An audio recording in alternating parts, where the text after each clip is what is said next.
Hello, participants of Hot Summit.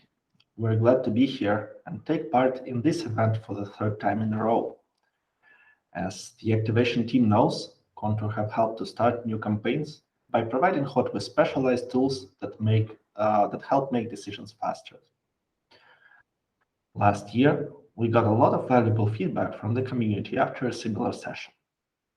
We'd love you to keep giving us ideas so that we all also have things to show next year too. So who are we? Kontur provides disaster and risk management solutions to businesses, governments, and humanitarian organizations.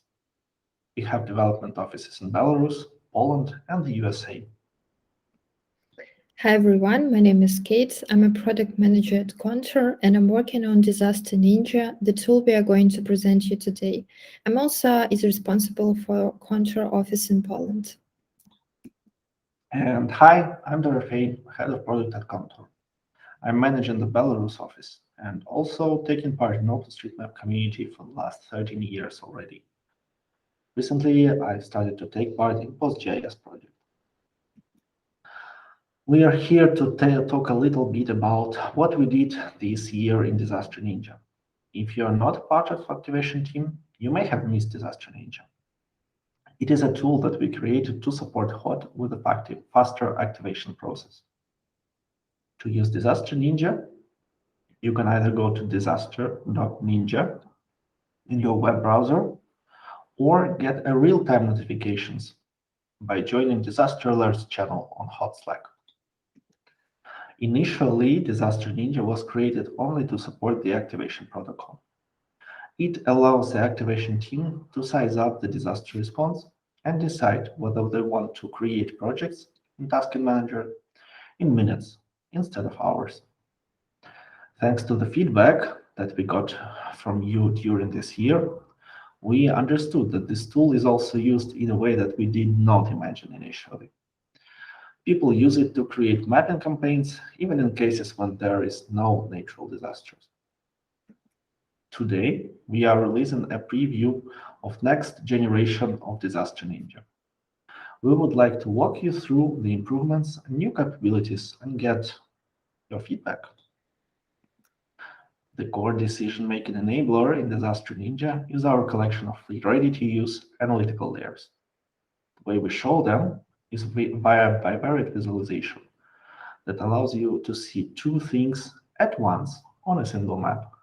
You may be familiar with some of them, like Kontur OpenStreetMap quantity that shows a relative distribution of OpenStreetMap objects and population density.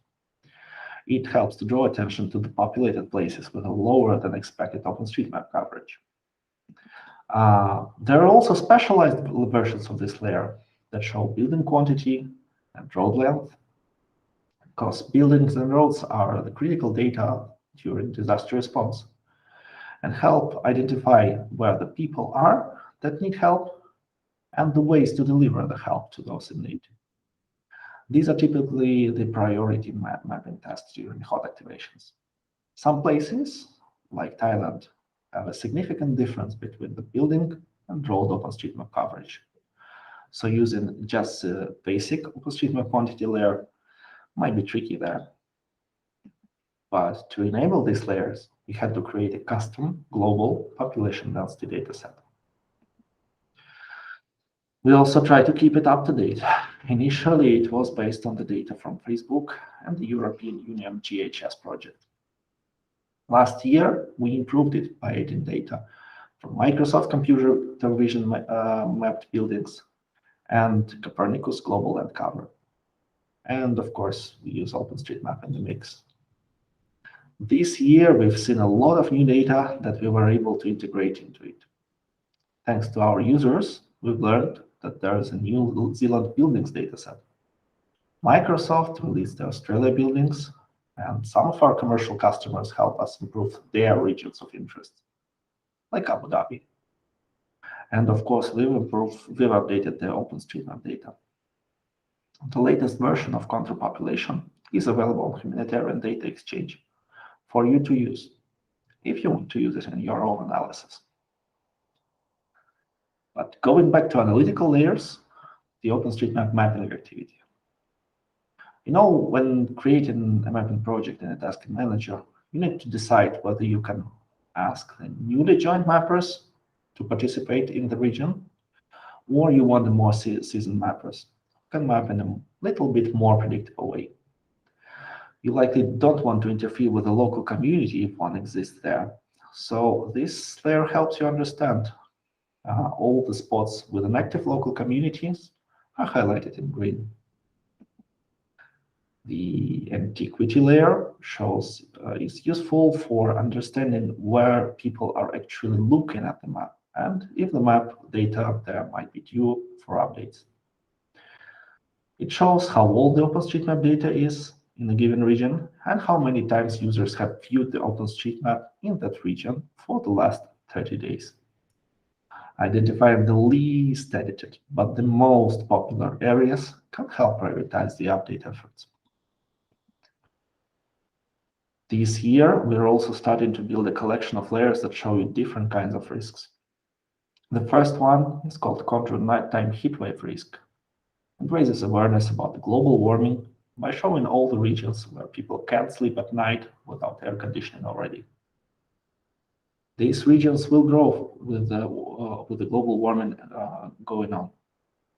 We created this layer in collaboration with Probable Futures, and you can go through the whole storybook about global warming on their website, probablefutures.org. Another key component on Disaster Ninja is Kontur event feed. As you know, HOT watches disasters and try to respond to the one that needs mapping assistance. Here at Kontur, we are working to save precious minutes for those who are involved in humanitarian mapping activities. To enable you to get the information in more convenient way, we gather data from different data sources and present all different types of events in a similar fashion.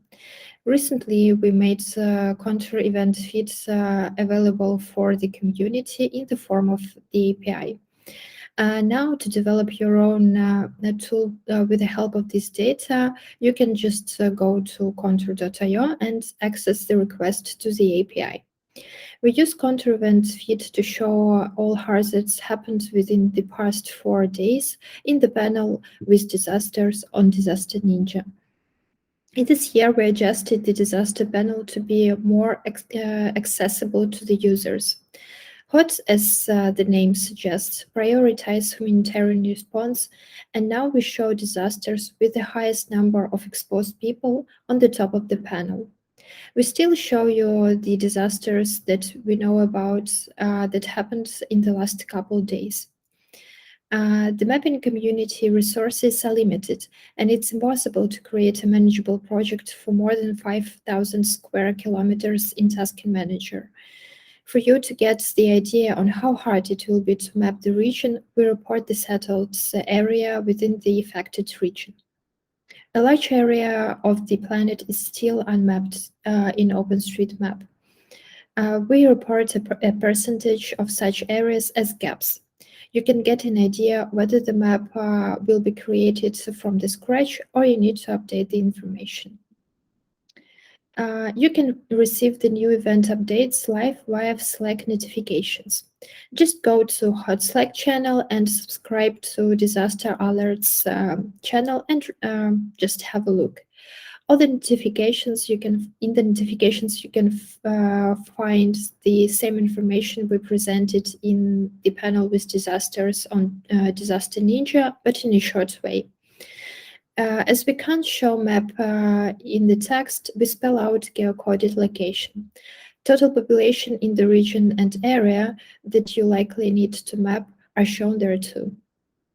This year, we are working on fire data, and it proved to be not an easy task. There are a number of providers of thermal anomaly data in the world, but we need to make post-processing to make sense of this data. We classify the types of thermal spots based on OpenStreetMap data. To improve the quality, we need to understand whether the source of heat is man-made, like oil refineries or metal plants, or actual a fire in the forest. You can add land use, industrial, or natural wood areas to improve the quality of unclassified events.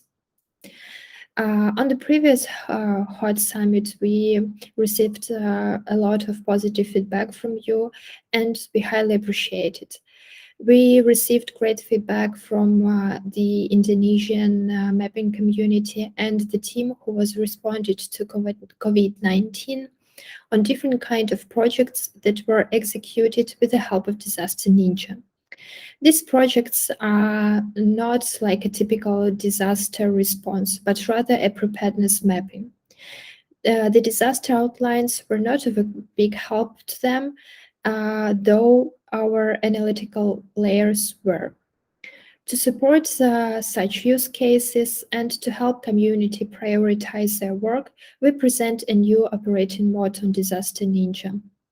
Now you can select admin boundaries just by clicking on the map, or you can upload your own geometry and get the insights on the selected polygon, the similar insights that we are shown for disasters. For example, you can see population, settled area, gaps, and some statistics on the absence of OSM objects within the area. That can assist hot and local communities to plan the mapping activities even ahead of disasters. Kontur population dataset was designed to expose the issues on OpenStreetMap data. There are more ways to apply it to find discrepancies. Sometimes it could be problems with a third-party provider, but often it can be a problem with OpenStreetMap data. We found that not all this information can be displayed on the map. For such cases, we started displaying them as lists of issues to review and address together with the community. We have several reports that look pretty similar. Let's have a look at just one. It's called Population Inconsistencies Report. We checked the population tag on the administrative boundary hierarchy and find out that sometimes if you add up the numbers of a population on more detailed level, the sum will be higher than it actually should be. Sometimes it's caused by people putting identifiers into the population count feed. Sometimes the data is too old. Check out your country on the reports. You can open an object to fix it in JOSM with a click of a button. That's actually all that we would like to present you today. Thank you very much for your attention, and we will be happy to answer all your questions right after the session, or you can reach us out via intercom on our webpage kontur.io or on Disaster Ninja, or just email us.